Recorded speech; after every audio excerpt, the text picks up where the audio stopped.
to the flag of the United States of America, to the republic for which it stands, one nation, under God, indivisible, with liberty and justice for all. All right. Good evening, everybody. Can I have a motion to open up the town board meeting March 27th, 2025? Second? All in favor? Aye.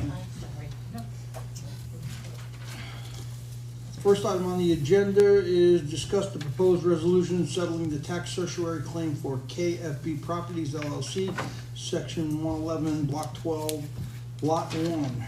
You guys have it in your package. It's a, I'll give it to Rob to explain, but it's a reduction of about KFB is. One is like 40,000 assessment. Yeah, this one is 40,804. Right. Okay. Thank you. Go ahead, Rob. All right, good evening. Robert Rometta, Special Counsel handling the tax certiorari proceedings. This is a proposed resolution for a judicially reduced assessment for one commercial drive, and that is right on the border of Goshen and Florida. Commercial property with, excuse me, I lost my place. With roughly 20,000 square feet, 14,000 of which have been rented. When valuing income-producing property, the best method of valuation through the court size is to value the line of income. Herein, initially I had a dispute with the petitioner's attorney based upon the net operating income, what he was doing, and he conceded it once I pointed it out, was that he was deducting certain expenses which are not allowable through the court, such as principal and interest payments, loans, capital expenditures, depreciation, and amortization. So when you would subtract those from the gross operating, it would seem as though the property was making very little income. However, in certiorari proceedings, those are not permissible deductions. Once we worked through that, it yielded a very small reduction, if any. The court was about to order appraisals. You can see based upon the amount of the income, the amount of the refund that the town be due, an appraisal for a few $1,000s would make no sense. We were able to reach this proposal, and if it's acceptable to the board, it would be a total refund for the town of $371. Thank you. Everybody else is on board with it? Chair. Yes. Any questions from the board?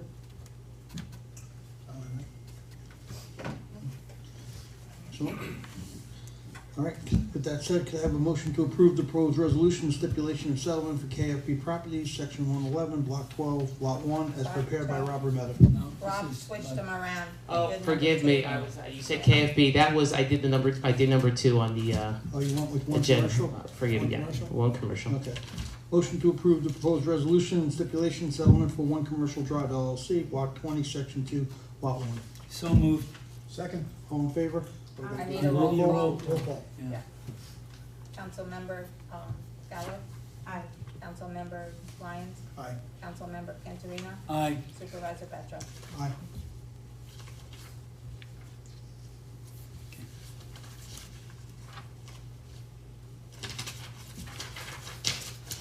Okay, next item on the agenda, that means reverse, is discuss the resolution settling tax certiorari claim for KFB Properties LLC.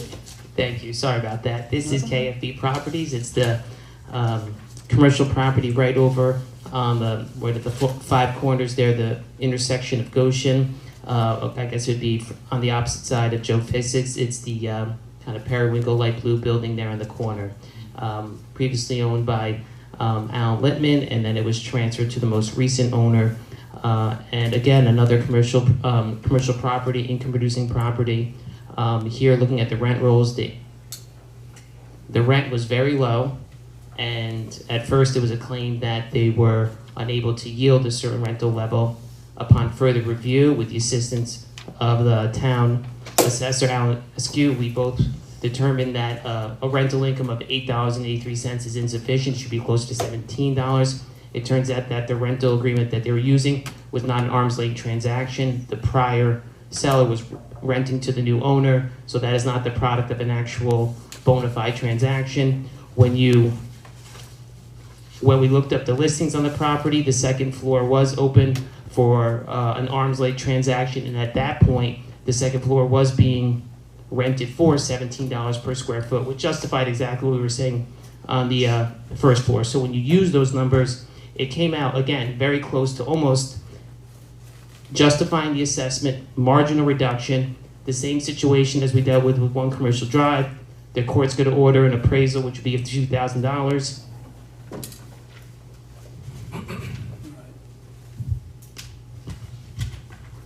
And so for the town, this would result in a reduction of, 218.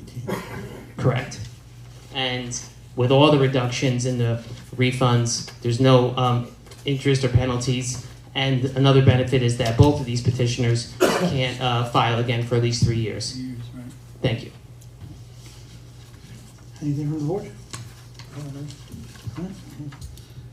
With that said, can I have a motion to approve the proposed resolution, stipulation and settlement for KFB Properties, Section 111, Block 12, Lot 1, as prepared by Robert Medic? So moved. Roll call. Councilmember Cantorino? Aye. Councilmember Lyons? Aye. Councilmember Gallo? Aye. Supervisor Petra? Aye. Alright, next item on the agenda is the review of the draft FEAF Part 2 for IWS. Good job, Rob. Kelly is with us tonight to make the presentation. Yes, so, first thing, if the board could assume lead agency status on this, it would just be by motion. You've already declared your intent to serve as lead agency, but you do need to assume lead agency status. So moved. Second. Roll call. Councilmember Cantorino? Aye. Councilmember Lyons? Aye. Councilmember Gallo? Aye. Supervisor Petra? Aye. So I prepared for you an FEAF Part 2 that is based on the FEAF Part 1. For those of you that in the audience that don't know, that is the full environmental assessment form. Your ERB also reviewed that. They reviewed that at their first meeting this month, and they called a special meeting this month to review it as well. I know it was late in the day, but I did provide you with a letter on their behalf summarizing what I believed were the suggested revisions or modifications to the FEAF Part 2 that they're recommending to you. I will go over that one by one, page by page, so just humor me for a little bit. The first is the impact on land. I suggested that the response be yes, and there was a potential small impact for the proposed action may result in increased erosion, whether from physical disturbance or vegetation removal, including treatment by herbicides. The ERB also thought that there should be a potential impact for the proposed action may involve the excavation and removal of more than 1,000 tons of natural material. This was based on the fact that the EAF didn't really discuss how much excavation was going to be made in part of this, so I think including that is fine. Impact on geological features was no. Impact on surface water was yes, with a potential small impact of the proposed action may cause soil erosion or otherwise create a source of stormwater discharge that may lead to siltation or other degradation of receiving water bodies. The ERB also thought that there should be 3 additional boxes checked yes. That would be E, the proposed action may create turbidity in a water body either from upland erosion, runoff, or by disturbing bottom sediments. G, the proposed action may include the construction of 1 or more outfalls for discharge of wastewater to surface water. And I, the proposed action may affect the water quality of any water bodies within or downstream of the site of the proposed action. I did watch the video a few times of their meeting. I think their actual concerns are addressed by subsection H. There is no proposal that there be any outfall for discharge of wastewater to surface water. That's thing 1. But a lot of it discussed stormwater and where that was going, and I think that their concerns can be appropriately responded to for H. Impact on groundwater. I had no, but the ERB suggested that that response be yes, and that's because the question for item 4 is that the proposed action may result in new or additional use of groundwater, which it does not, but it continues and says, or may have the potential to introduce contaminants to groundwater or an aquifer. They thought that this proposed action may have the potential to introduce contaminants to the groundwater.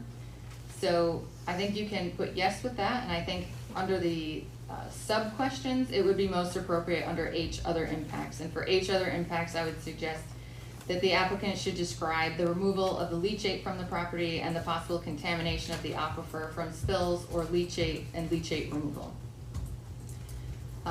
Number 5 was impact on flooding, and I suggested no. The ERB suggested that this be yes because the proposed action may result in or require modification of existing drainage patterns.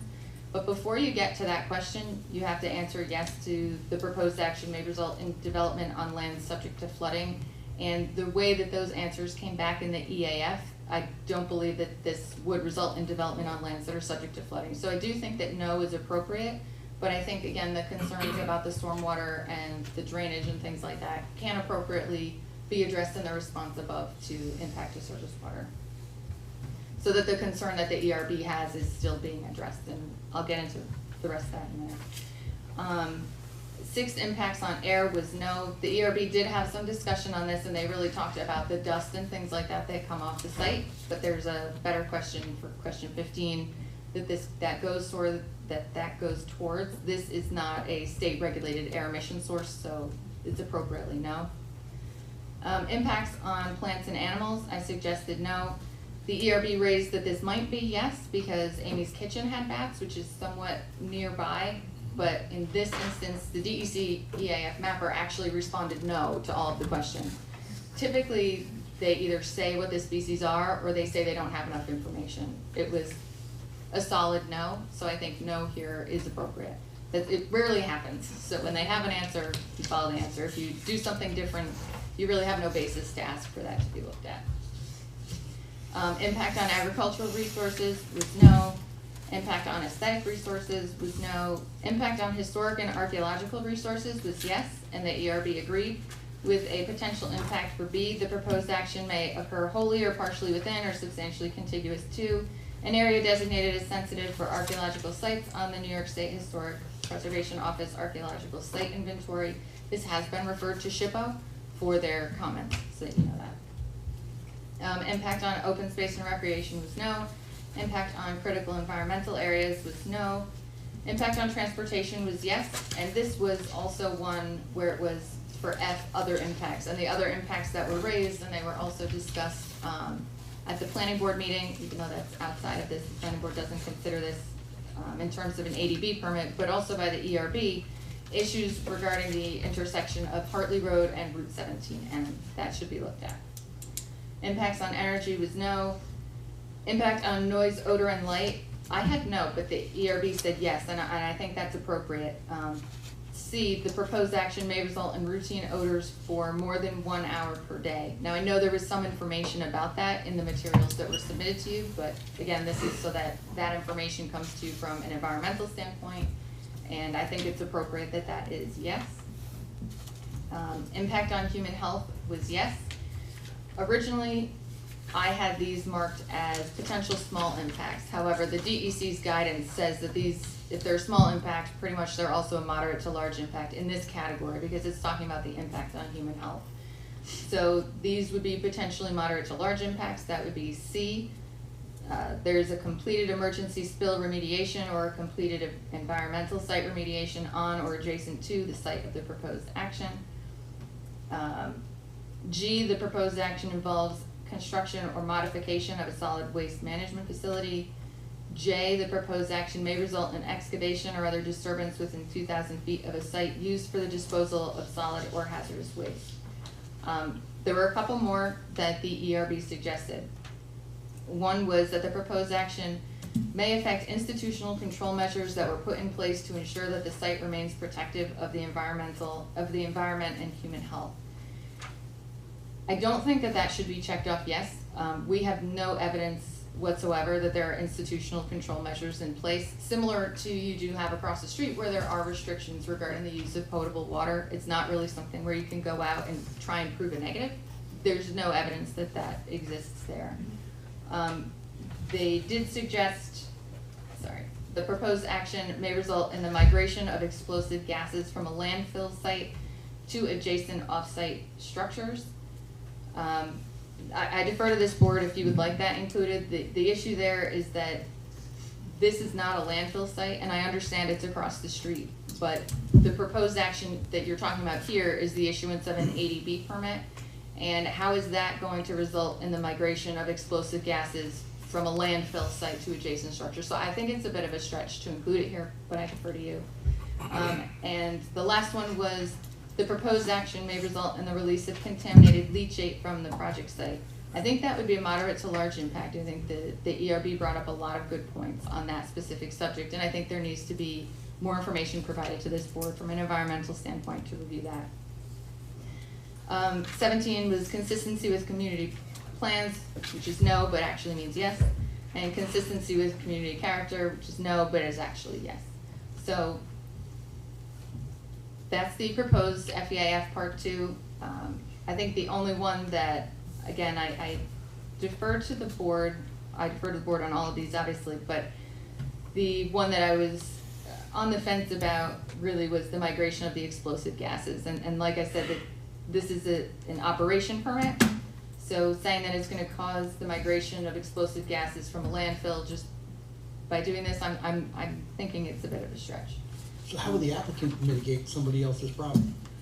They wouldn't. I think what the ERB was thinking is so the site plan for this project is approved. So when they put a shovel in the ground to dig out whatever they need to dig out, is there going to be some gas that maybe has migrated already underground?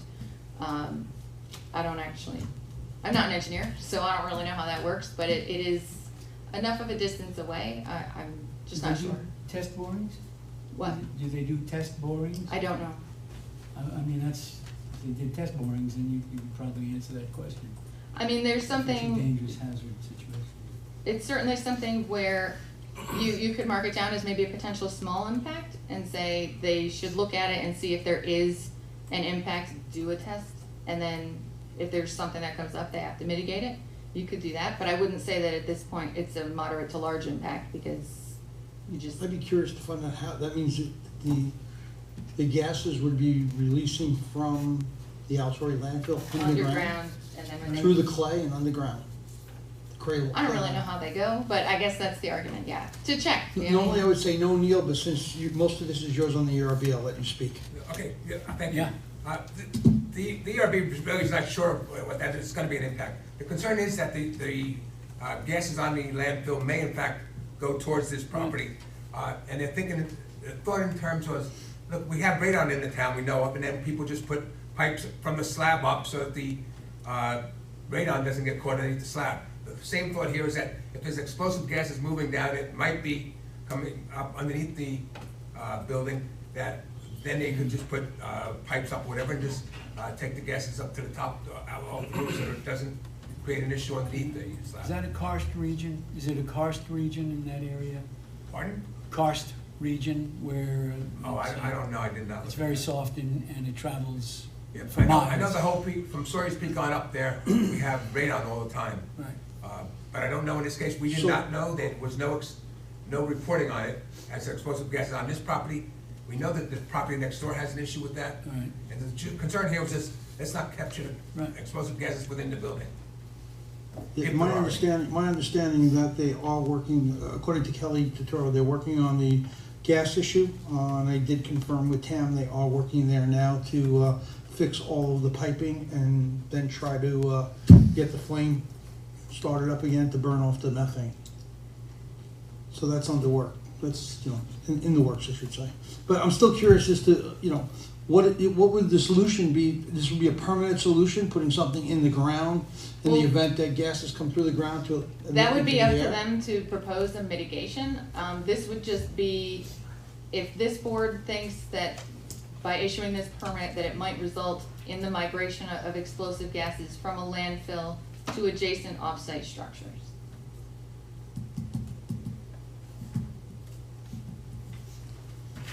Yeah, I don't know. Obviously, you want to caution on that, but I don't really know how the applicant... You could also include it as a potentially, again, with my little arrows on the right, for those of you that don't know, or Melissa, it's been a couple of years, so my little arrows on the right mean small rather than no, is what I'm suggesting, because no and small is the big difference. You could mark it off as a potentially small impact and then kind of discuss how you think it should be looked at in the scoping document. And that way, when they come back to you, you'll have a little bit more of an idea of what potential mitigation measures could be, what exactly the extent of them having to look into this would be. Don't we just tell them what the issues are and they come back to us and give us the solution? That's- Rather than us tell them what Well, they you would should be do? telling them what you think the issues are in the Right. scope, and then they come back and they give you that We information. have it right here. Yeah. Yeah. Yeah, okay. So I think by putting it as a potentially small impact, you can do that. Yeah. Okay. So then if the board is okay with the changes that I suggested, I included, I would say, the recommended changes from the ERB, I included the majority of them. Again, some of them I did not include, but mostly because I thought they were better addressed by a different section. Or like with the animals, it really wasn't appropriate to include them. I don't know if the board has any additional questions on what I provided to you. Noise and odor and stuff, doesn't that fall underneath their 360 permit, the DEC? Do we know what that is? I don't know, well, I know they have certain things that they are proposing. If that's what they're proposing with the DEC's permit, that's fine, but you guys, under your seeker review, they do need to address the odor issue. Yeah. Right, but what I'm asking is if it's been addressed already in the 360, do we have access to see what that is? If they Or provide they it to you, provide yeah, it, okay. they'll provide it to you. Good. So a question I have is, the ones that, the head top part, like 17, is checked off yes. But how many of them are checked off as moderate to large impacts?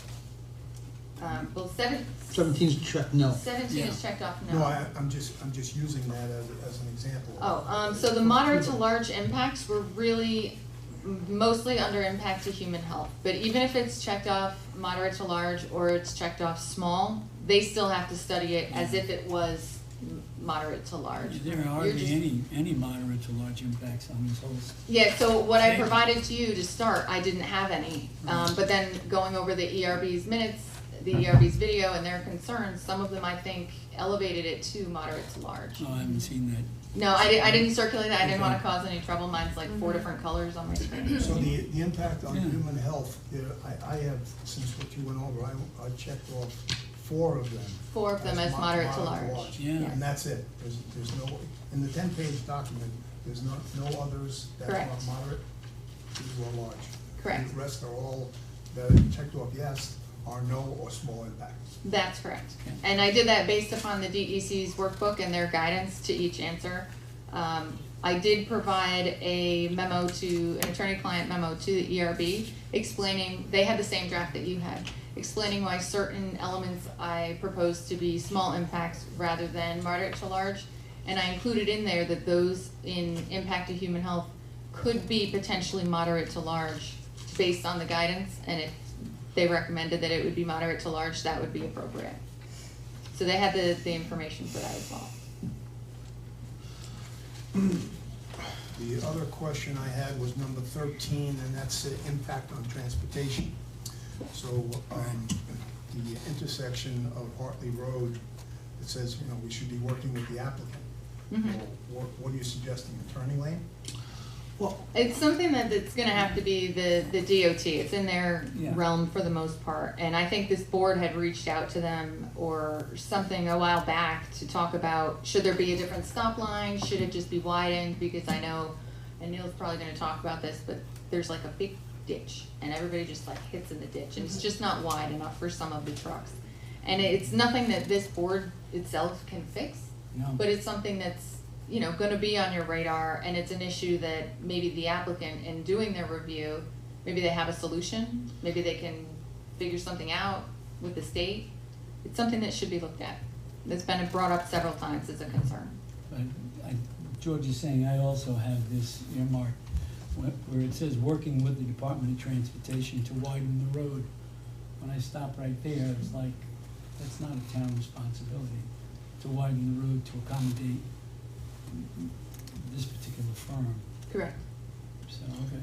well, you wouldn't work with the DOT neither, because it's a town road, Hartley. Hartley's a town road, but I believe the work that would be done would be in the DOT's right of Yeah, way. they have the right of way. It's a difficult intersection, but I think that Yeah. if there's something like this, either the state or the applicant would have to come up with a solution. Yeah, yeah. But again, just something to look at, that, a concern that you would be noting. It's a good idea, but I'm not sure how you can enforce it. Telling all the people that use the road to adhere to the weight limits. We can't do that now with any of our other roads, you know, so.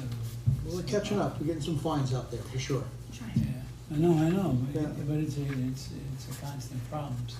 But it's something the applicant should look at and see what they. Is there gonna be an argument that they've already been doing this for 7 years? They can Because say they that, choose- but they're asking for a permit from No, this no, board. I know, I know what our Right. response is gonna be, but I'd like to know if there's been an issue over the last couple of years of And they traffic. should, that's actually a very good point, and I think that should probably be, when you ask them in the scoping document, go and respond to this. They should tell you, like, oh, hey, we've got a clean bill of health, nothing has happened Right. for this many years, or, sorry, guys, we've had 20 accidents a year, you know. That's important information for this board to consider. Yeah. And it may result in some additional mitigation measures, or maybe none, because maybe there really isn't a problem, but we think there might be a problem. I don't know. Yeah, I'm not sure if there's any accidents there or not, but, I mean, is that something the DOT has? The OTS for what? Accidents, because it And- is a state road. They would have that information. I would also think that the applicant would have that information, Information too. because it would be their trucks and individuals involved. But they would be able to get that from the state too. All right. George, anything else? Well, to the point of entrance and exit out of the facility, basically what we're saying is everything's coming in off of 17M. Nothing is coming in from the other auxiliary roads on the other side where TAM is and down in that. That's been Echo their- Lake Road, I guess it is. Well, That's been their proposal, but Right. for, local deliveries, things like that, they certainly can go that way, and regardless of whether or not there's a weight limit, they are permitted to do that. But Right, there are. their application, and circulation and things like that were looked at by the planning board in terms of the site plan application, and it was primarily from Route 17M Right. entirely. Mhm. Yeah, And I think when you're driving down that way, I mean, I know I drive down that way, that's where you see them, for the most part. I mean, occasionally, I drive there every morning to go to the gym. Occasionally, you'll see a garbage truck, but they have to be there. They're picking up garbage along Echo Yeah. Lake and Oh, yeah. Owens. But you don't, I've never seen a 53-foot tractor trailer coming out of there. Not that way. Yeah, I mean that way, because obviously, Yeah. they wanna go to the light and be able to get back on 17 a lot quicker. Mhm. yeah. Did Phil, anybody- anything? No, I'm good. Melissa? Nope, that was my question as well, was the prohibition on using the weight restricted roads. So that is widening the road at the intersection of Parkland and 17. So, I'm gonna reach out to Brod and just see if he has anything on that, if there's any plans to do anything there. I know we redid that road not too long Yeah, ago. we did. Yeah. I did. Yeah, Spent a lot of money on that road. and they didn't assist us. We had asked them for assistance, and they said, no, it's not their problem, so, Well, we got some of their money now, so if we have to do something, but, So okay. there's okay. no additional questions. If the board would like, you can make a motion to adopt the FEAF Part 2 as modified this evening, which incorporates the ERB. Do I have that motion? I'll make the motion. I'll second. Second? Mary? Do we need a roll call? No. Sorry. Councilmember Gallo? Aye. Councilmember Lyons? Aye. Councilmember Cantorino? Aye. Supervisor Betcher? Aye. So I also provided to the board, a draft positive declaration. So it would have to be modified, obviously, based on the changes this evening. So Right. once you have these, the applicant has to prepare an environmental impact statement. Right. So they have to go to the next step in the process. The next step in the process is actually the scope, but in order to get there, you have to make your determination of significance. So if the board would like, based on this evening's discussions, I will modify this, and you can make a motion to adopt the positive declaration as modified this evening. Can you just share with us the timeframes again? I know we spoke about that. What are our timeframes on how fast we have to act and then get it back to them, so? Sure. So this is really a big step in seeker, is making the determination of significance. As this board usually sees, it's a negative declaration, that's it, that ends it. Right. But there's obviously some potential impacts here, so it's either negative or positive, which, the naming is a little crazy, but positive means next step is scope, EIS. What's interesting is that your code has a very short time frame for these applications to be reviewed. And I know that that was considered by you a few times when you guys were looking at whether or not the application that was submitted was complete enough for them to continue the process. That doesn't mean it is complete or thorough by any means. It just means that all of the information that your code requested was there. I know they're just looking at it, there are some inconsistencies. So your code provides for 180 days that action needs to be taken from the date that this was determined to be, their application was determined to be complete. So you are on a tight time frame.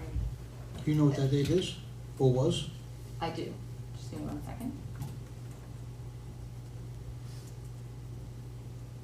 So, on February 12th, this board deemed their application complete. You Right. then immediately you had to refer it to the ERB, and the ERB is gonna help you with the seeker process throughout this, so you'll be getting more reports and things like that from them as well. Planning board had 45 days for their report. Their review is substantially different for an ADB permit than the ERB's, which is why when you see the two reports, they're very different. The planning board has 4 or 5 very limited elements. They had 45 days to get it back to you. They got it back to you on, I think that, just recently. I just sent it, so you just got it. But it's within the 45-day time period because the 45 days expired April 5th. So you've got that in that time frame. The 180 days is tight, but what we don't want is for basically the ball to be in your court. You don't want to be the one holding it up. If they are taking time to do studies that they don't have already prepared or something like that, that's on them. But you guys are gonna be acting in a timely fashion so that you're not the one holding up the process, the applicant.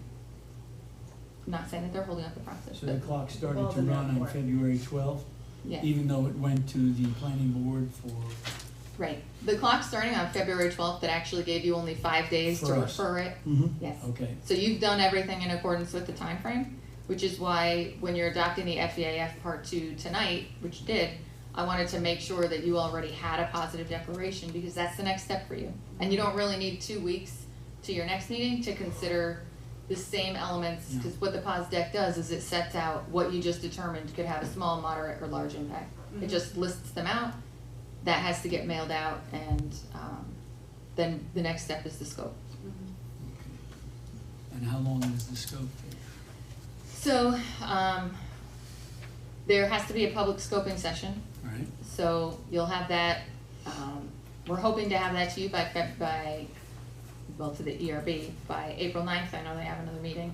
And then you guys will, I have to look at the exact breakdown, but you will have to, we will be back before you to say, this needs to be scheduled, this needs to be scheduled. Again, just to make sure you guys are Right. meeting your timeframe. Right. Yeah, So our next meeting, I think, is the 10th. the 10th. So that one you would have? You would definitely have a draft by then, but you wouldn't be adopting it that evening. Okay. But you'd have it by then so that you could be reviewing it on, your own time with the company. I just give you more and more to read, Phil. Thank you so much.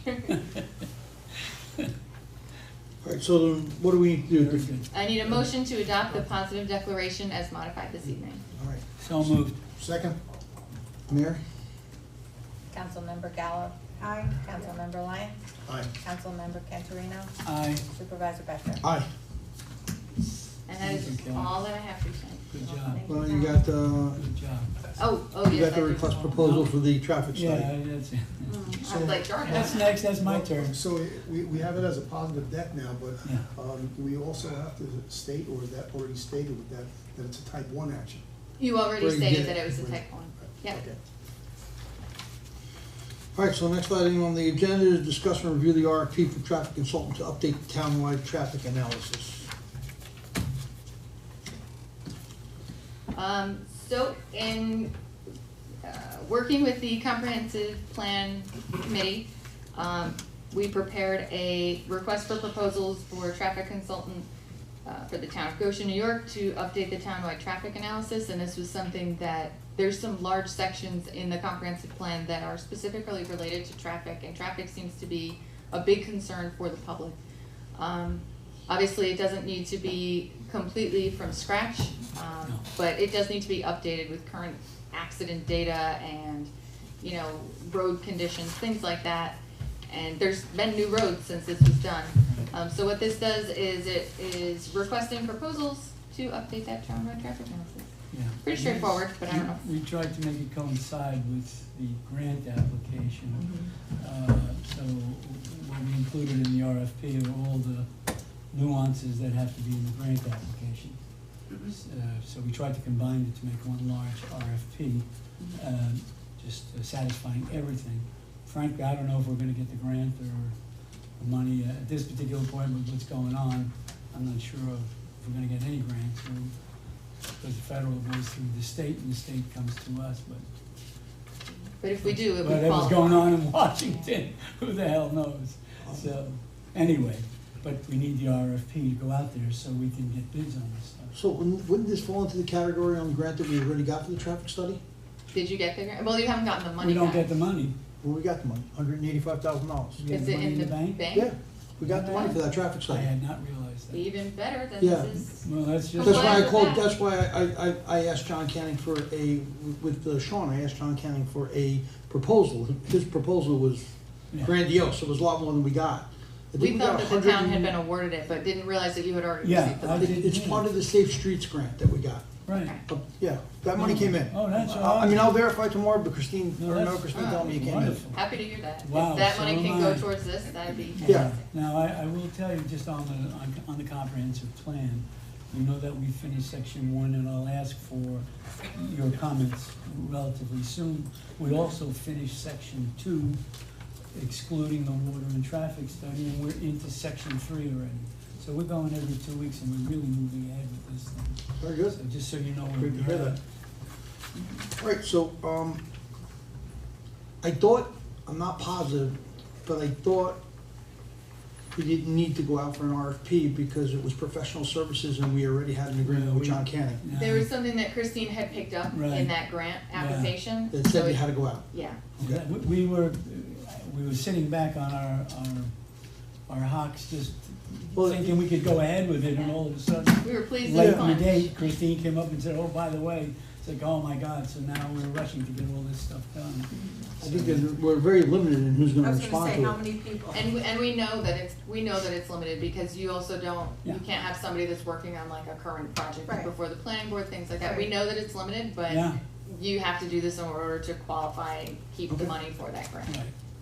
There is some blanks that are included in what I provided to you that I Right. know Mary was working with your insurance company. Right. So whatever you would be approving, it would be subject to receipt of that information. Right, Put I in. saw that, that was one of the questions I had, was the broker. He didn't So, get back to me. but getting back to what you just said, so does that mean John Canning can't? No, he can. He can, He can. okay.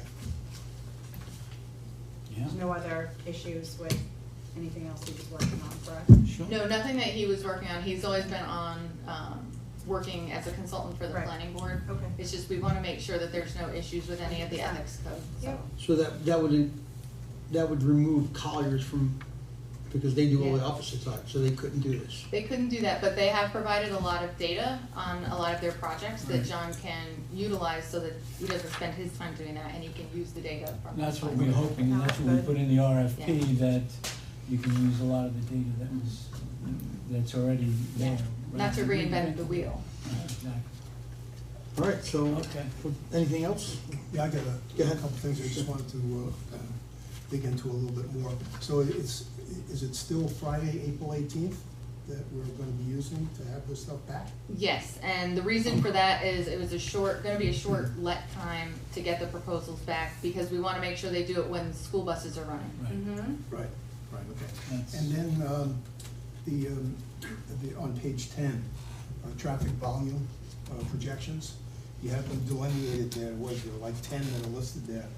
But I found that when I was in my own mind looking over those things, I thought there should be at least, maybe people have others, but I have at least 4 other intersections that I think should be included. The one at the top of the list that I have is 17A in Houston. I mean, that's gotta be looked at. Okay, do you have your other three? Yeah. Yep, 17A in Gibson, especially during school time. Harriman Drive, there's a couple of different intersections there, but especially because of certain times with Lego. What intersection do you want that, where? Well, what would Main it be, one? Legoland Lane, or, I don't, I would think it would be the overpass yeah. to Harriman, yeah, that. The overpass there, whatever, Forget it. is, I So never the seen exit, it. one exit, what is it, 125A or 125? yeah, I guess it would be exit one. But I wouldn't think that that would be the, hold on, let me pull I it never up. see anybody there. Well, I was looking at the peak No, times. you know. traffic does flow well No, there. no, It's it's flowing, a really. great traffic pattern Yeah. as far as compared to what we were talking about originally. Yeah. Yeah, but I just thought because of the amount of people that come and go on Harriman Drive, including also the, South Street and Harriman South Street, Drive. that's what you're That- thinking of. that's the one yeah. I'm on? well, Yep. that's actually in the village. Right. So I don't know whether that's gonna be included. I guess I was thinking more along the lines of the roundabout. Okay. And, last but not least, 17M and the Fire Training Center.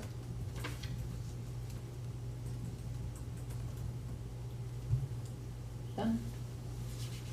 That's there, 17M, 6.5 Station Road? Oh, no, that's No, further down. 17M. Right. Yeah. I think it's, so Yeah, River there was, Road? there was just one other thing, Kelly, that I didn't understand, and maybe it's just because I'm not familiar with that. But on page 11, it says, evaluate the 2049 AM and PM weekday peak. What's 2049? Is that some key thing that happens? I can tell you that I do not know, but I think it's related to the Synchro program that the traffic engineers use. I see. But I don't have that program, so Yeah, I'm I out of wasn't my lane familiar- right I now. wasn't familiar with it, so I was just asking. I had Sean review it Sean so reviewed that, this. Yeah, so that I didn't talk too much No, no, engineering. right, right. that's what I had. Okay. Good. What's that anything? Nope, I think those Bill, are what you anything? had. No, I went over this. You wrote it, buddy. I know. But sometimes, when you're looking at it, you say, God, I forgot that. No, that's Yeah. true. She's gonna be like, All right, so "Thank can I goodness get a it's not motion to approve this request for proposal to go out to bid? So moved. Second? Roll call or? Sure. I'm getting good at it now. Councilmember Cantorino. Aye. Councilmember Lyon. Aye. Councilmember Gallo. Supervisor Petra. Aye. All right, so I will, talk to Mary, get that finalized, and we'll get that out. And then next time you hear about it, we're hopefully having you pick something. Thanks, Kelly, appreciate it. Yes, thank you. Next item on the agenda, number 5, review and authorize the chief of police to sign an agreement with Orange County for the purpose of conducting enforcement activities related to the Stop DWI program.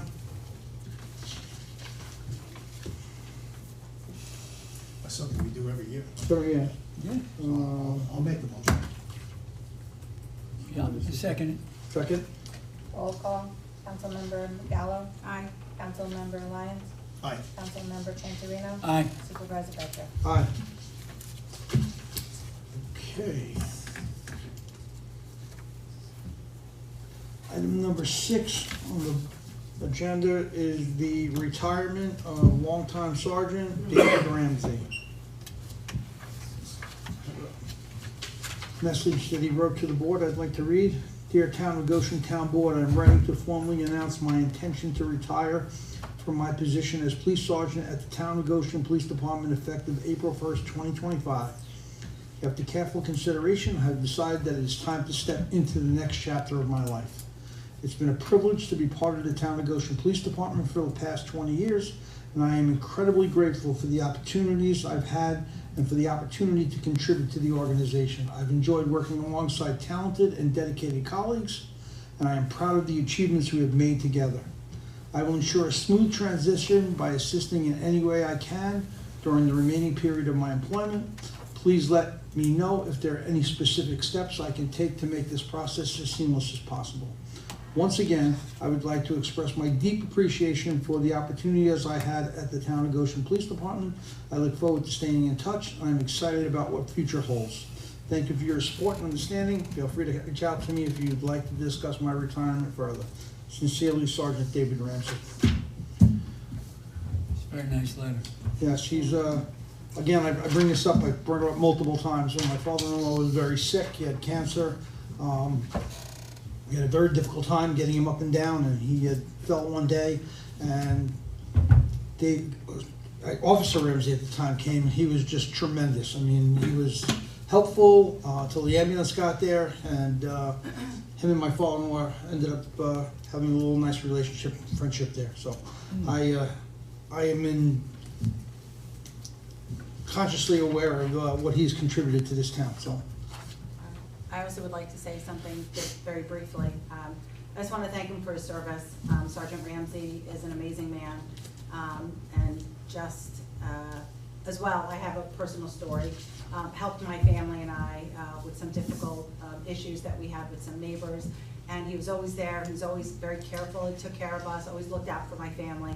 So I just want to thank him for his service. He's a model human being. So. absolutely. So we need a motion to accept his resignation. Do we get- with regret? Yeah. Regretfully. Yes, we need a motion to accept this resignation. So moved.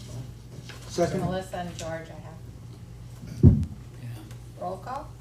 Councilmember Cantorino? Aye. Councilmember Lyons? Aye. Councilmember Gallo? Aye. Supervisor Petra? Aye. Let's get a letter off to him. I know he didn't want to party or anything. We tried to force it on him, but I think tomorrow's his last day. tomorrow's his last day, yeah. He didn't want to walk out, he didn't want anything, he just, Yeah. Well, he's got another job already, so. well, it's the same job he had, part-time village sergeant over in Florida. Oh, So he was working both jobs. Very instrumental over there when the chief got hurt too. All right, next item on the agenda is to discuss the summer hours for town hall. Last year, we instituted a 7:45 to 5 o'clock Monday through Thursday, half hour for lunch, starting June 1st, ending August 2025. I don't know, we talked about doing it again. It worked well, it really did work well. It gave a lot of people a lot of opportunities to get here early in the morning that weren't able to do it. We opened in the town hall at 9 o'clock. The mayor could attest to that. She's got most of the Marriages. comments. What? I did most of the marriages. Yes, quite a few marriages. Any comments from the board? Any- No? I think it, We didn't have any complaints. Nobody called. Nobody ever Yeah. complained. Even to now, Friday's a very dead day. Yeah, We very It's see a a lot. quiet, very quiet day. and the employees are working the same number of hours. Yes. Phil, anything? no, All right, so then with that said, could I have a motion to approve summer hours at town hall? So moved. Second? Mary? Councilmember Gallo? Aye. Councilmember Lyons? Aye. Councilmember Cantorino? aye. Supervisor Petra? Aye. Review and approve the town board minutes for March 13th, 2025. See anything on there. Anybody have any questions or concerns or comments? I'm good. All right, so could I have a motion to approve those minutes? So moved. Second? All in favor? Aye. Finance, motion to authorize the supervisor to pay accounts payable check run for March 25th, 2025 in the amount of $417,418.33. So moved. Second, Second? all in favor? Aye. All right, just got a couple of things before I go to privilege of the floor. I'm happy to say that we tested and the Board of Health approved the green sand system, and clean, beautiful water is flowing out of the faucets in Hambletonian Park. Yeah. Awesome. You can, you can do what you want to do. You don't have to have you should not have to have your filter on. It's already being completely treated through the green sand system. We're monitoring it. We're back flushing. We're doing everything.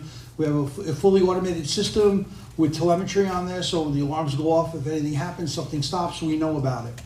So test it out. Have anything, let me know. I mean, you might have some residual in the lines as they start to clean out. You might see a couple of specks of, manganese and iron, but it should all be pretty much clean. On to Heritage. We are, the system, the placement of the tanks is in the building. The pumps are in place and being connected. The operator is telling me 2 to 3 weeks we should completely be operational, and then Heritage will be the same. Right now, Heritage is enjoying the water from Hamiltonian Park. So we had to shut that down because we couldn't have Heritage water going into the tank.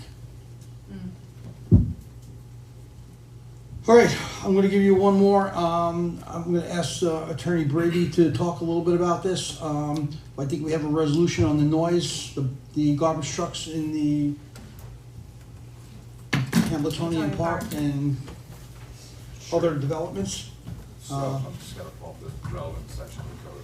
I apologize, I didn't know you were turning that to me right now. I can speak on it if you I mean, want. You know, it's entirely up I mean, to you. it's relatively straightforward. If you have a section of the code and you want to read that in, that'd be great, but it's, there's a noise ordinance in the town that we believe, if applied to what the situation is in Ham Park, and if it pops up anywhere else, would be a violation of that noise ordinance. 50 feet, I believe, is the distance necessary. The way it plays out is if you stand 50 feet away, and you can hear the noise at a certain time of night or day, depending on how you look at 4 a.m., that would be a violation. So it appears that the code contemplates, not necessarily the garbage trucks, it was probably other noises, but certainly doesn't eliminate them. So we're gonna give that a go. I believe that we're advising them. The building inspector is writing a letter to all of the garbage companies. That'll go out this week. And the police department has been put on notice to go through Hamiltonian Park, Arcadia Hills, Heritage, and all the developments from 3 to 4 or 3 o'clock on in the morning and write tickets. I think Mr. Redeker threatened to call me every time the garbage truck came by until I did something. And I was thinking the same thing, actually. Don't No, worry. it's- Obviously, you know, we have the police out there. They may mess a truck or so, but they will be out there monitoring it once the garbage companies have been given notice. And from my understanding, I checked with IWS, in any of the developments that they go, they don't start till 6 o'clock in the morning. Yeah, is that the timeline, 6 a.m.? That's residential. 6 a.m. Yep. Thank you, Yeah. just clarify. Yeah, it's residential, not commercial. Yeah. So it will see the effectiveness of this approach, and then if need be, go back to the drawing board, but this should hopefully nip it in the bud.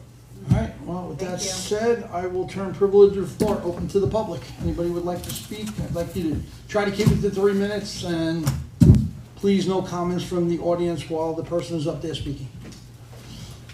Mr. Redeker.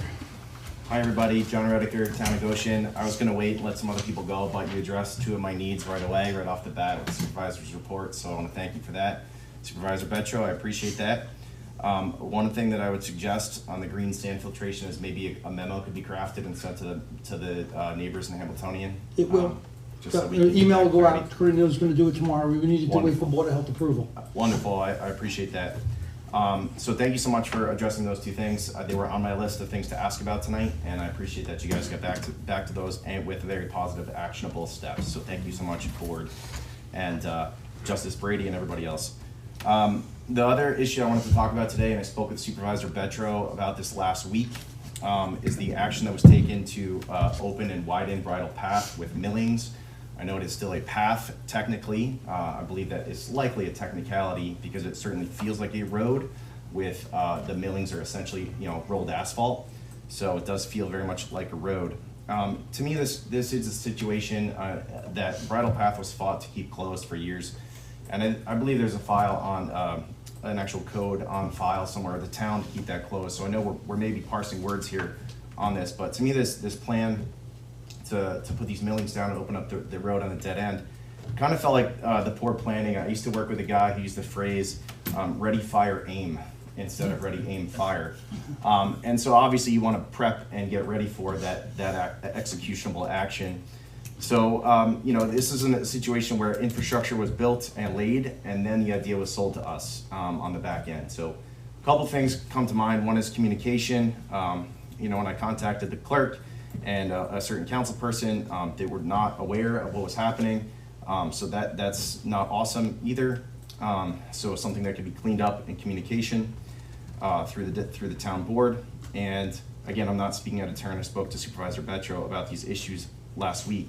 But I also would believe that this is likely too big for the proposed use. We're being sold on this as an idea of a recreation trail with access to emergency vehicles. You could probably park 3 fire trucks next to each other on this path as it stands today. Definitely much wider than the Heritage Trail, which is designed as a recreation path, so something to consider there. Then 3 pieces I'm not sure, I would love the board if this is on the radar to discuss, but 3 very actionable questions that I have is, number 1, is there a plan for water mitigation? There's a river that runs through there, and there is a lot of, that is wetlands, especially on one side. I believe it's actually protected wetlands. So the environmental board may wanna ask a question about that. And then I would strongly ask for 2 things. One is, I know there's a plan to put a gate on the Old Chester Road side.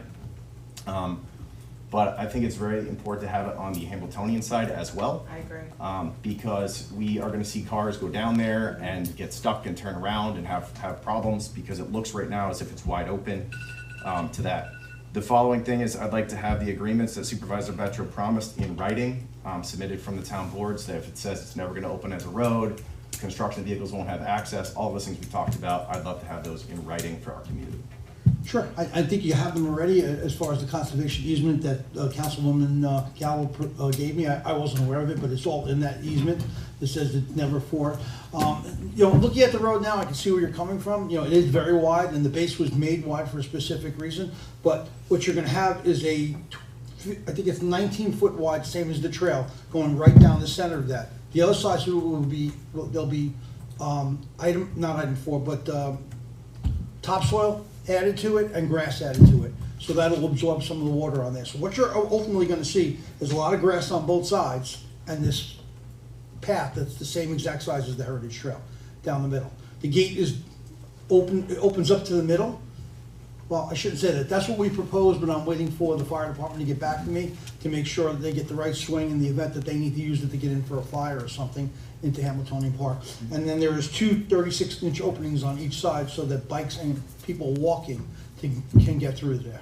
I think it's gonna be a great thing for the kids. I dread getting a call on a Saturday afternoon that a kid got hit on a bike on Craigville Road. If it hasn't happened, it's gonna happen. And, you know, again, to your point, we've been pitching this idea for a very long time to have a safe way for the kids to get into the village, to access the Heritage Trail, rather than Craigville, because, you know, I've been on Craigville with my kids 100%. and I can tell you it's terrifying. So to have another way to get in is something that I've been really pushing for. I love having a trail, I love having that idea. But again, we have to do it smartly, and we have to make sure that it complies with emergency service vehicles. You know, can these trucks make the turns? Can they, you know, there's infrastructure underneath these as well. Are they gonna damage any sort of piping? And again, we're our own water and sewer district, so ultimately it relies on our shoulders to have to pay for any, you know, any cracks or anything that will happen as a result of an emergency. Yeah, So- ran that by Brad. He said that water line, sewer line that runs down Old Chester Road is, you know, 6, 8 feet down in the ground. You're not gonna have anything. And you're not gonna have, like I said, this road, the millings that you have on that road don't constitute a road. You cannot have constant heavy traffic going on that road. It's mainly for runners, bikes, scooters, kids getting access from Hamiltonian Park onto Old Chester Road to get into the village. Yep, I understand. Just felt like, again, not being transparent, Nope. communicating up front. So something that we can approve on, all of us. I appreciate it. Listen, I'll take full blame for that, you know, it wasn't even a transparency issue, it was just, you know, I should have been more forthcoming as to exactly what we were trying to do. Yes, thank you very much. And I really like the idea of the 2 gates. I do too, yeah, 100%. I think having a gate on either side is key. And maybe also, we talked about maybe having a sign as well to put trail, so people know that it's a trail. On the Old Chester side of it. Correct. In alarm. Second gate. Good evening, my name's Chris Healy, Town of Goshen resident. Our next town board meeting is April 10th, 2025. At that meeting, will we have a public hearing on introductory local laws 1, 2, and 3? not as of right now. If that was the date certain that it was set to, they're very likely to be adjourned. As to one, which will be the election, the tax collector special election, still waiting information regarding that as to whether that's gonna proceed or not. Whether it would be available to be put on the November ballot if the election position is still available, meaning that someone's running for it and there's a referendum. I'm waiting feedback. They've got differing opinions on whether that's possible, and that's not even something necessarily that the board wants to do. I'm just trying to get options that are available if it's still even being pursued. So my directive was to make sure that if it was to be pushed to November, and that was something that wanted to be done, that it could be done. Also was trying to get a full clarification on cost for the special, if it was a special standalone, the cost, so there could be maybe an analysis of the cost savings of eliminating the position versus having special election, and when that benefit, whether it's, whether it outweighs the cost, so, I would say no. And I wasn't using up your time, Chris, all right? Thanks, I could go 3 minutes just to bounce you off there. Thank you. Sorry, Chris. It's a work in progress. The new all right? phrase in consciousness is I'm calling back my time. I'm calling back my time. I reclaim my time, I Yeah. reclaim my time. Yeah, that's fair, so it's a good question, Guys, I don't know how to reset it now, he's got 1 minute left. So- Go, Chris. But I think there was a decision was made that we definitely were gonna look at 2 and 3. We were gonna take the supervisor's position and the highway department completely off of it. So if it becomes an item, it'll be an item in November. The only one that's up in the air right now is going to be the tax collector. town I was clerk. kind of speaking, I tried to lump all three together, but really, is the only one really being examined for special would be the tax collector position being either eliminated. Thank you. Okay, no problem. On March 21st, our town clerk, Mary Rizzo, at the supervisor's direction, sent me an email listing the parcels of property that would be included in the proposed commercial water district. There was a lot of talk, has been a lot of talk about the jail, morgue, and 911 center being included. They're getting water. Are they to be included in the water district? They'd be out-of-district users. BOCES. Out-of-district user. 2602 Route 17M is parcel 12-1-116.1. It's 54.7 acres. Was that intentionally left off the list? No, it should be on there. It's not. Okay. So, in that being the case, that the easiest part of this is just writing down the parcels. So the only piece of paper we've got so far from Delaware Engineering is incorrect. I understand about the jail and BOCES, but you threw me for a loop before the meeting, Mr. Supervisor. Could you speak a little about this map plan report that we've been waiting for? So the map plan and report is a total assessment of the value and cost to build it out. It's an in-depth process. They're working on it. In order for us the way we're starting this right now is to get the district open with 2 clients, Science of the Soul and Amy's Kitchen. That's the only thing that's gonna be in the district initially. There's no build out for it to get the district open. What we'll do from there, we'll go and we'll start to build down to 6.5 Station Road. Mr. Supervisor, what you're saying, and I followed it, but what you're saying is a completely new project idea from where this started, and that's fine. No, it's not. It's Well- exactly what we talked about in day one. Talked about a stage going down. There's no possible way for us to build this entire loop all the way around, Respectfully, sir, I have been at every single meeting, okay? and I am laser focused on this, and that has never been said in an open meeting. If that is a plan amongst the board and that's board work, I understand, but the public has not been informed of that. That's fine. At what point will this plan be released to the public? Is there a point? We're working on it, Chris. I'm Okay. trying to get it to you as quick as possible. I mean, you know, From my point of view, so you understand, in May 2024, we were told July 2024, we'd all have the report. Mr. Lyons and Cantorino said. I fully follow Okay, you. Okay. You know, it's not like we're holding it back from you. You know, I want to be clear on that. And I appreciate that. Please understand that from the public's point of view, these projects that come up that are going to affect us, they're going to affect us traffic, they're going to affect our lives, they're going to affect noise. They are, in this case, right up against my neighborhood, right on 17M. It's going to vastly change our neighborhoods. I don't follow you. The How does water it- district itself, water begets the growth that the town is looking The for. growth is there anyway, Chris. The people are coming regardless. These sites are being built with septic and well. They're going through your approval process now. There's a ton of them sitting on the planning board, so. I would argue, not being an engineer, but take just for example RDM, which has two major on the board. They are waiting for the water to come. That makes their property much more valuable, and they can do a lot more with it. And I understand that, and I actually appreciate it.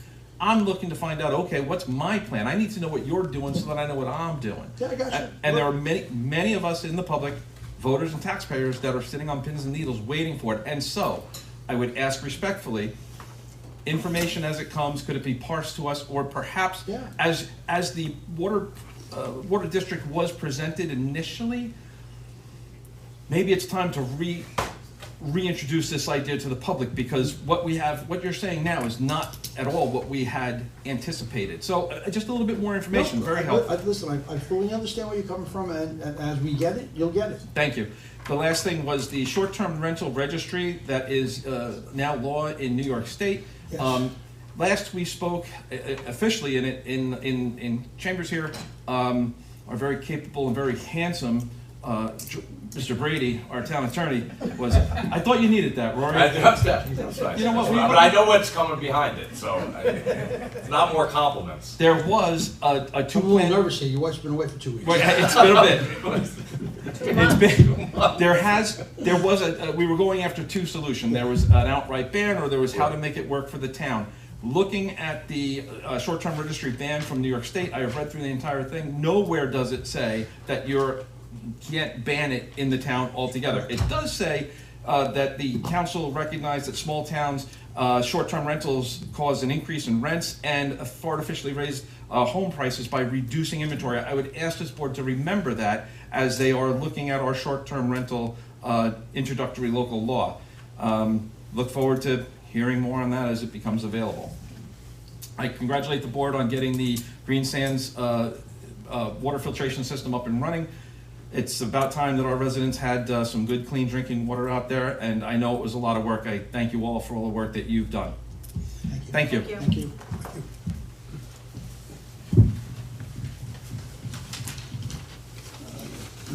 Good evening, everyone. State your Couple name. days ago, Tell us your name, sorry. it's better now. You just have to say your name. Your name. Oh, my name is Ali Shalian. I own a house in John Drive, and 2 years ago, I don't have any water in the house. I hired some company here in Goshen. They changed all the pipe, and they charged me $6,000 for all the pipe. And after that, I get water. A couple of days ago, I bring a sample to the office here. I don't know if you have the. I bring it all the water sample, but I don't know where is it. Maybe they threw it away or something. Yeah, unfortunately, it was behind my door, and the cleaning people thought it was garbage, so they threw it away. Do you I have the apologize. picture? Yeah, we do have pictures. I mean, So anyway, yesterday, 2 days ago, I'm get like brown water. The dishwasher doesn't work. The refrigerator, no ice. The washer is not working. It's broken. I have brown water. You can see it. It's like, and I pay my taxes, and I pay the water every month, every year, $1,200, $1,300. Every time I come here, I pay my water bill. They said, "Oh, okay, we clean it, no problem." They make phone call. They said, "Now the water is good." I go to the house, the water is brown. I can't take a shower, and we live in the best country in the world. Where, I'm sorry, where, They say- where do you live, sir? One John Drive, Scotchtown. Oh, okay. You know, America, they went to the moon. They can't fix the water. So, I don't believe it. what we, as. For as 2 years, I have this problem. Every time he comes, they say, "Okay, we're going to clean it, no problem." No, they play a game like it. So what are you going to do for me now? So, as I explained to the other, as I explained to you I the other day- understand. I understand. I speak Ryan, the Congress also. They said they're going to call here, and they don't have money. They say they don't have money to fix the water. So they. Yes, When I don't pay my taxes, they take the house from me. We don't want you to do that. Yeah, I know, I pay We're- my we- bill, she knows I pay my bill all the time. Yes, But you the do. problem, I need the answer about the So, water. There was a- I don't want to wait anymore. You are here and everybody is here, everybody can hear it, and I have problem. And we're addressing it. You have my word, we're addressing it. I hear it for 2 years, sir. So I You hear heard it for from me 2 years. For a week, because I only knew about it a week ago. I didn't think we But had. I come to the office every time I say the water. They make phone call, they say, hold on. They make phone call. I don't know who's responsible for the water. I want to see him, like, he's not here. He's not here. Who? Who is responsible for the Responsible water, for the water. the well? It's 47 houses, they have problem. I have another guy, he has same neighbor, same problem. So, just so the board knows, let me explain to the board. Can I show him the picture to the? You can, but he did a water test up there and went to Orange County Analytics, and they have an extremely high iron content, almost bordering This is on the a water healthy we have situation. in Goshen in America. Yeah. This is the water.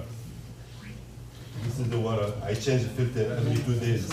So we, $20 filter every 2 days. This is And not this him, is what this we is have the water, water but in but America. it's pretty close. This is the water.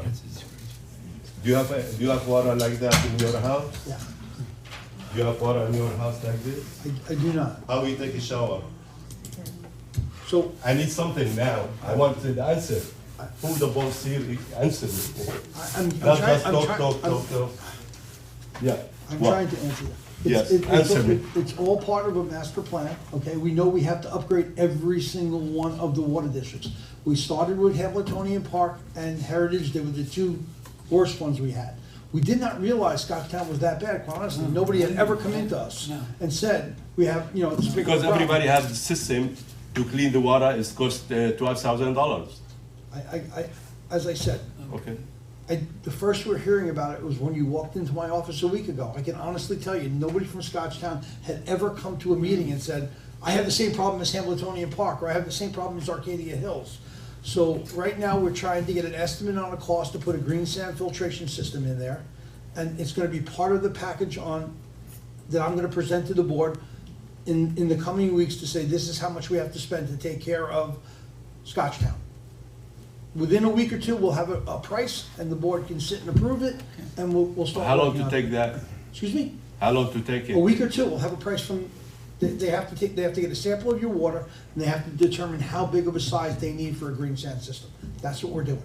So we will have water like to, No. 2 weeks, we'll know the price to get oh, it do you done. know the price? It's gonna So take how I six- take a 6, shower 7 now, how months. drink the water? Nothing. 6 or 7 months it's gonna take to get it in. 7 months. Unfortunately, So that's. you are the board, say something like, you know, I don't know. But sir, You have to to say something about the water. We know you have a problem. Can you give me credit for what I spend water? I don't use the water. I pay the money, I pay taxes, all right. I live in Hamiltonian Park, and we can say that most of us have had to put in filtration systems because of the water. He has a So, filtration system, yeah. but So- his iron and manganese is so high that his pipes So are getting high. clogged. The people live in the house, they have itching, they have problem hair, they have, like, I don't believe it. I am from Syria, like in the third country. They talk of the third country, I send all the picture. They said we have 14 years war there, we don't have this kind of water. You have my word that we're working on it. As the people in this audience can attest, we are working on the water. Unfortunately, we're just finding out about Scotchtown.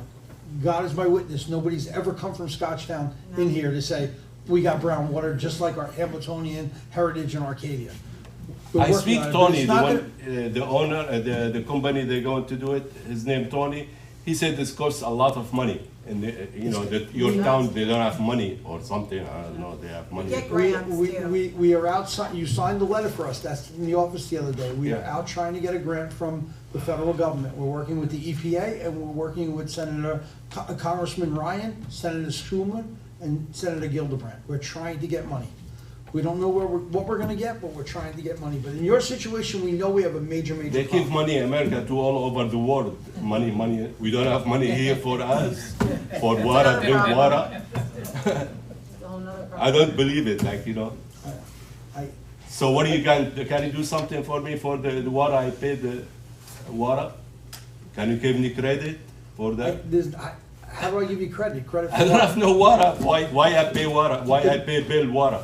But if I you're just not, have if they're for not, two- if they're two not years. using the water, then you shouldn't have a bill. It's all. They never come to check. They give it same amount every year. Every year, same amount exactly. I can bring it every bill.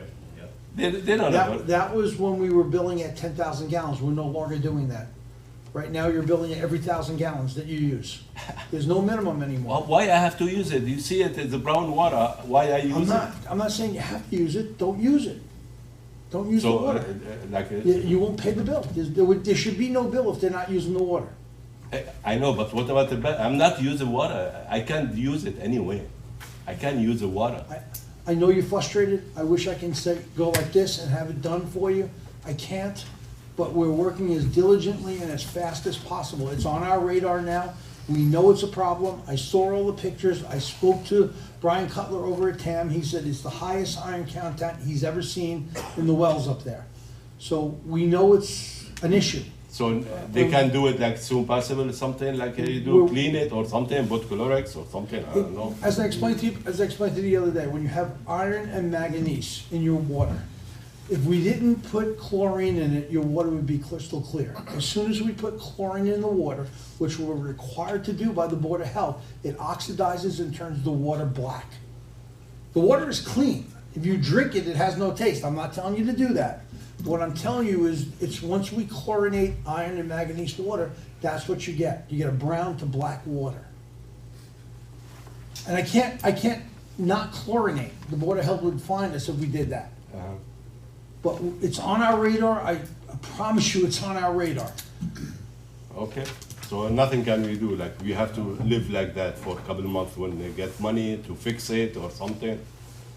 We're working on it as diligently, as fast as possible. Okay, what about the board? Can you say something like, what is your opinion? Like, you live in Goshen, you have water like this, or you, or anybody, you have water like this? Sir, we understand your frustration. We understand your frustration. So- We're working on it. We I know, I truly want are to working hear on it from them Well, they're also. working on it also. We're working on it as an entire board. We're Yes. trying to get the solution for you. It'll be presented to them in a couple of weeks, and, we'll get it resolved. Okay, thank you. So there's 50 homes roughly. 47 homes, yeah. 47 homes in that subdivision. How pervasive is this problem? John Vandermolen was on this board for 10 years I never had. and never said a word. He's in your We don't subdivision. understand, yeah. He was there he was on the board for 10 years. He's still there. I never had, Yeah. I never heard. But they from did him test it. or anybody. We had So, Dominic go out and test it. All I'm asking is Is he at a low point is or it like something like that? his home? He's and all the then way down the oth- end of John Drive. Right, yeah. and then the other homes? Yeah. are- Yeah, that- are- he's are on the okay? neighbor over there. The other one. Yeah, and the One neighbor over there. person's gotta talk at a time, Just with say your name, respect to sir. this Yeah, sensitivity. my name is issue, but Bernardo Cruz, What? and the neighbor One over person there. talk at a time. When I get the house over there, that was a private owner. And Yes. I never had a problem. Well, he abandoned it, his name was Swanson when you Yeah. bought there. And that was 30 Eh, years ago, and you had no eh, water eh, district. eh. What happened is, at that particular time, when you had a problem, you had to do it yourself. It wasn't part of the large water district. That was a private No, water. but it wasn't a problem at that time. No. I changed my water filter Yeah, but he every 6 abandoned that. months. He walked away from that because he started to have problems with it. We've done a lot of repair out there. I'm not saying we got it right, because we have a problem right now. But what I'm saying to you is, we have spent a lot of money out in Scottstown. So, I mean, this problem I wasn't aware of. But, Yeah, but I'm telling you, we have spent a lot of money out. We just spent Okay. $135,000 replacing the pressure tank and putting all new Yeah. pumps in there. Yeah. So we are addressing the issue. Yeah. I wish we could move at hyper speed for you, I really do, but we can't. Yeah. We have limitations, and it's not always money that's the limitation, it's getting the product, getting the people to get the job done, getting it all done, getting the lines all clean. It's a process, and we're working on that process. okay. We're not telling you we're ignoring you. No. It's like, I'm not sitting up here and saying, not our problem. We know we have a I'm problem. sorry. We're addressing it. Yeah. it's- Thank you. Thank you.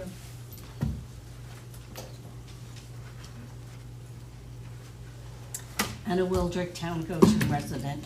I have a couple of questions for you. The first one, is it correct that while redoing the comprehensive master plan, we should have a building moratorium?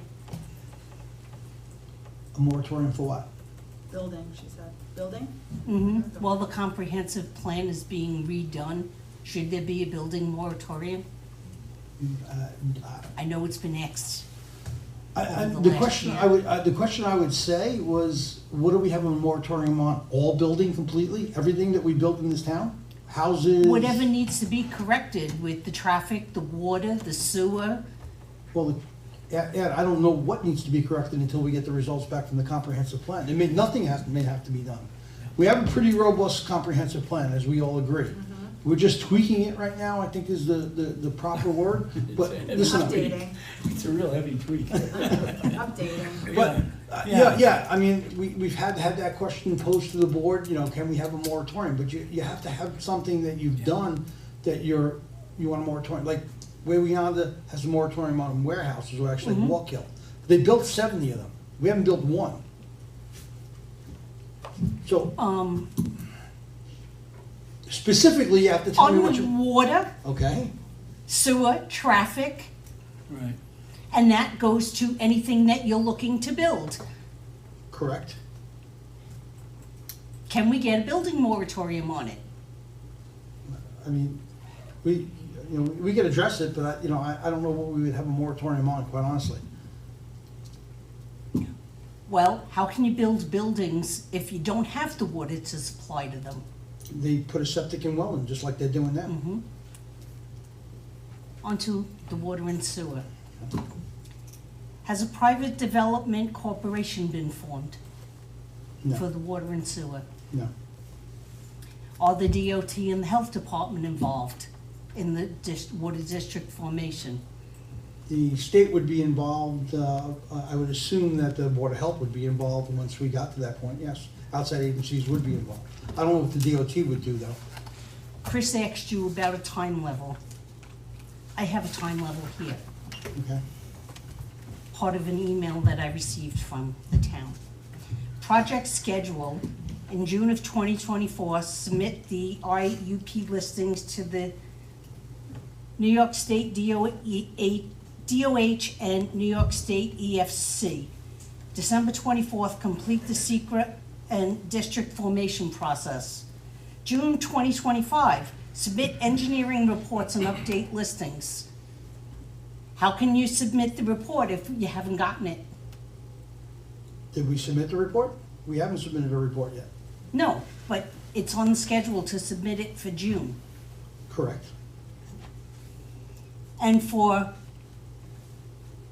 by June of next year to start construction on the water district, which hasn't been approved yet, as far as the public knows.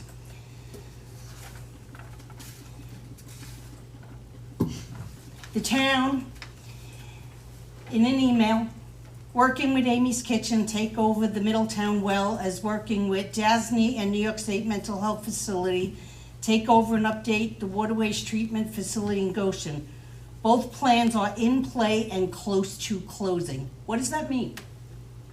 They're in play. We're negotiating deals with DASNY, Closing when? and I don't know, these are, have you? But the public's been asking for this since June of last year, or July. So do you assume that we've done something and we haven't notified the public? I don't know. Well, then just say it if that's what you want to say. I mean, but that's. I'm the whole asking thing the we- question. And I What told does you it we're- mean that you're close to closing? We're working with DASNY to try to finalize a deal, and then I would present it to the board. It's not guaranteed that we're doing it. I'll present it to the board and the public. As far as the water and sewer treatment plant from the South Beach, Middletown Psychiatric Center, wasn't it said that we possibly can get that for nothing? Correct. On here, it says the town would like to acquire the WWTP for the price of the existing debt, which is $50,000. That's what, when the IUP went in, but since then, we spoke to Senator Skoufis, and he agreed that he would put legislation in to give it for $1. New York State has a law that says if they carry any debt, they can't forgive the debt.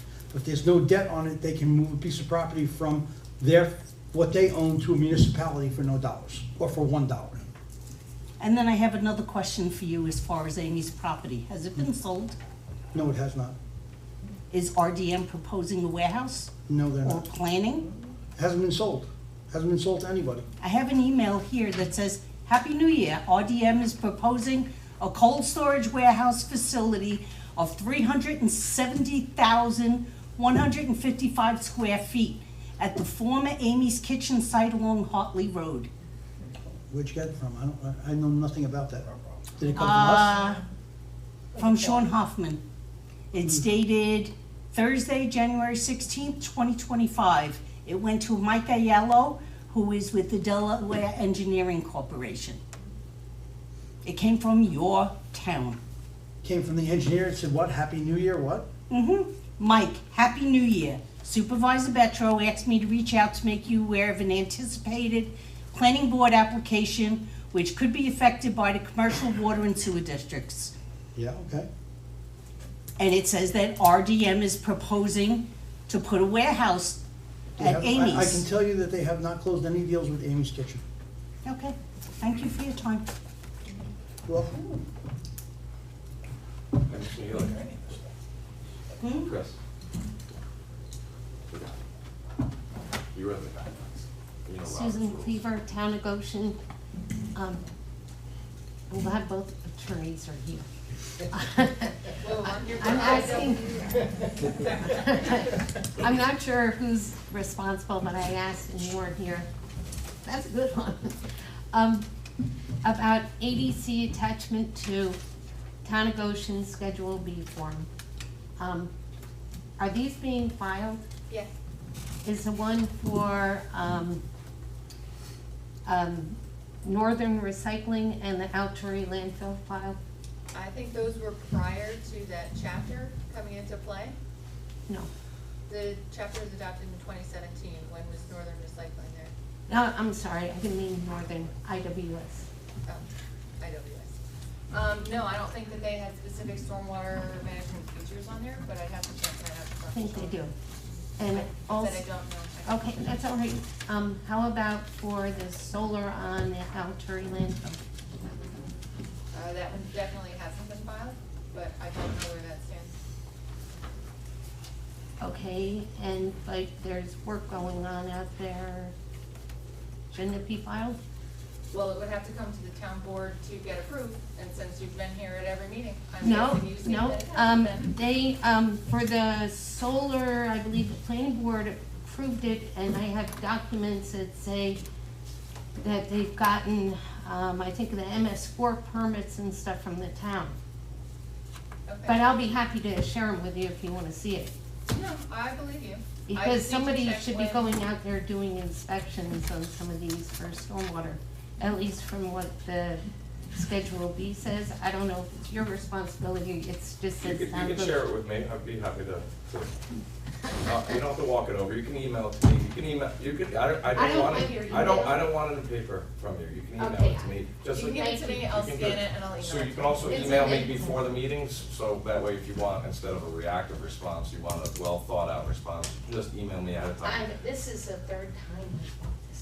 I understand that. And I'm not So saying you it's brought- your fault, I don't know who's responsible for, I'm only here for, well, Yeah. anyway. It would likely be someone that was, you know, here during when that should have been done originally theoretically, right? Which, we're talking about IWS, correct? Well, actually, we're talking about any development on any property Right. is supposed to have this signed before they get approval, I believe it says from, well, there's a number of The them what? that have been filed, but I can't tell you, I couldn't give you a list, like I'm not asking for a list, so. but, There's a I couple that just, you're interested in. I'll follow especially up. with solid waste, because there have been so many problems with leaching off sites. I got that in the part two. There's Neil, I heard Neil talking about it, it's in there. And I'm just gonna say something really quick. A lot of the gas follows pipes, whether it's up or down or whatever. If there's a lot of gas, it does follow pipes. And that's, I give the Environmental Review Board credit for that. because there's monitoring wells all around IWS, and it used to be part of the Alturi to monitor there. So theoretically, gas could follow that down right to their property line. And, you know, I don't know what the soil's gonna look like on that site, but it's something you might wanna consider if they're gonna be getting rid of the soil for contaminants. Thank you.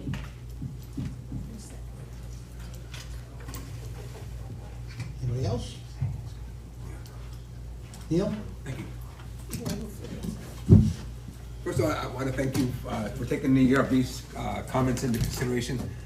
They spent over 2 hours on Tuesday reviewing just the EAF, and then the time they spent there. So they put a lot of time in on that. Obviously, one of the biggest concerns is that intersection at Hartley Road. If you haven't been there lately, you can see, even though we just did it, I think 2 years ago or so, maybe it's 3 years ago, the edge of the pavement's already falling apart. And it's from the trucks that can't make the right-hand turn. And that's, I know that when you watch IWS is actually taking this into consideration with their drivers, and they're actually stopping back further on their own without the stop bars, so their other trucks can make the turns. So it's gonna be a problem until we get that taken care of. And then just another follow-up on the issues up there. We heard about the dirty water and all that. I must say, I've been here for 23 years, being involved in town, and I've never heard of that particular issue up there at all. The one thing I had heard is that the chloride levels are really high. And in fact, the property that now Tony Laspinera owns was once considered for a subdivision, and the chloride levels were so high that the Department of Health said you could not have a subdivision there. Yeah, they're saying about the iron levels also. Yeah. Very high iron levels. But Highest they've seen around. And I've never heard about that until tonight, really. Yeah. All right, thank you. Thank you. Anybody else? Do I have a motion to close the March 27, 2015, 2025? Second? Second? I just got younger. I just got 10 years older. All in favor? Aye.